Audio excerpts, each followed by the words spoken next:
भवान् भीष्मश्च कर्णश्च कृपश्च समितिञ्जयः अश्वत्थामा विकर्णश्च सौमदत्ति स्थैव च। इस वीडियो में मैं आपको श्लोक 8 श्रीमद् भागवत गीता अध्याय 1 अर्जुन विषाद योग बताऊंगा।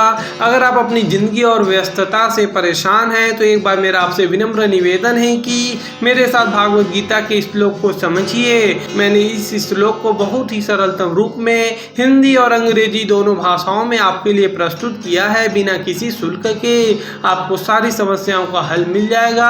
बस आपको इसे मजाक रूप में नहीं लेना है। श्लोक है भवान् भीष्मश्च कर्णश्च कृपश्च समितिञ्जयः अश्वत्थामा विकर्णश्च सौमदत्ति स्थैव च। यह श्लोक 8 उस समय बोला गया था जब दोनों सेना युद्ध स्थल में आमने सामने थी।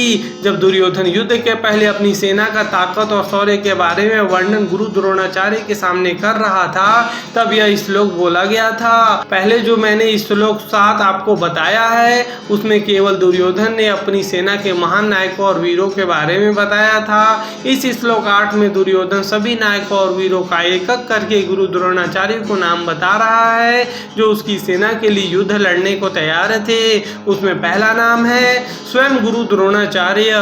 दुर्योधन गुरु द्रोणाचार्य से कह रहा है कि सबसे महान तो आप स्वयं हैं, क्योंकि आप पांडवों के गुरु हैं और गुरु से बड़ा शिष्य नहीं हो सकता है। आपकी भाषा में कहें तो बाप ही होता है। द्रोणाचार्य जी धनुर्विद्या के बहुत बड़े गुरु थे, अस्त्र शस्त्र की विद्या में निपुण थे।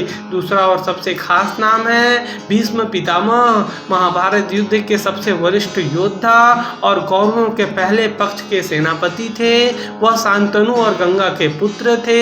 उन्हें इच्छा मृत्यु का वरदान प्राप्त था। क्या कहा मैंने? उन्हें इच्छा मृत्यु का वरदान प्राप्त था। इच्छा मृत्यु क्या है कमेंट करके बताइए। उन्हें केवल शिखंडी के माध्यम से ही पराजित किया जा सकता था।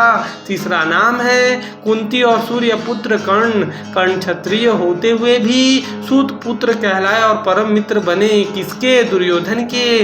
परशुराम जी के द्वारा कर्ण को दिव्य शास्त्रों की विद्या मिली। कर्ण कवच और कुंडल धारण किए हुए थे जिन्हें छल पूर्वक इंद्र के द्वारा ले लिया गया और अंततः अर्जुन के द्वारा कर्ण वीर गति को प्राप्त हुए। आपको यह जानकर हैरानी होगी कि कर्ण अर्जुन का सौतेला भाई है, क्योंकि वह कुंती के गर्भ से राजा पांडु के साथ विवाहित होने के पूर्व उत्पन्न हुआ था। चौथा नाम है चिरंजीवी महर्षि कृपाचार्य जी। कृपाचार्य जी को अमृतत्व का वरदान प्राप्त था। वे कौरवों और पांडवों के कुल गुरु थे और कौरवों के पक्ष में युद्ध कर रहे थे। वह युद्ध भूमि मतलब की रणभूमि में कभी भी किसी भी प्रकार पराजित नहीं हुए थे। पांचवा नाम है द्रोणाचार्य पुत्र अश्वत्थामा। यह भी अमर योद्धा थे। उनके पास नारायण शास्त्र और ब्रह्म शास्त्र जैसे शक्तिशाली अस्त्र शस्त्र थे।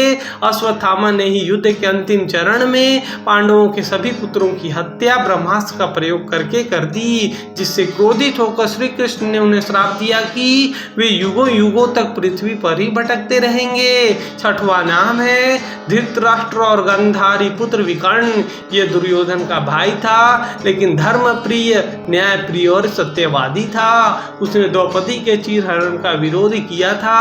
युद्ध भूमि में भीम के द्वारा वीर गति को प्राप्त हुआ। सातवां नाम है सौमदत्त या भूरिश्रवा। सौमदत्त बहलिका राजा का पुत्र और भूरिश्रवा का पिता था। आपको बता दूं कि अपनी हाथी सेना के लिए प्रसिद्ध था। ये एक महान सत्यवादी योद्धा थे और पूर्ण रूप से इन्हें कौशल का अनुभव प्राप्त था। युद्ध में सात्विक ने उनका वध कर दिया। इन सभी सातों योद्धाओं के बारे में मैंने आपको बताया है। यह दुर्योधन के द्वारा अपनी सेनाओं का वर्णन है। इन 7 योद्धाओं में सबकी अलग अलग और जबरदस्त विशेषताएं थीं। ये 7 योद्धा कौरवों के सेना के प्रमुख स्तंभ थे।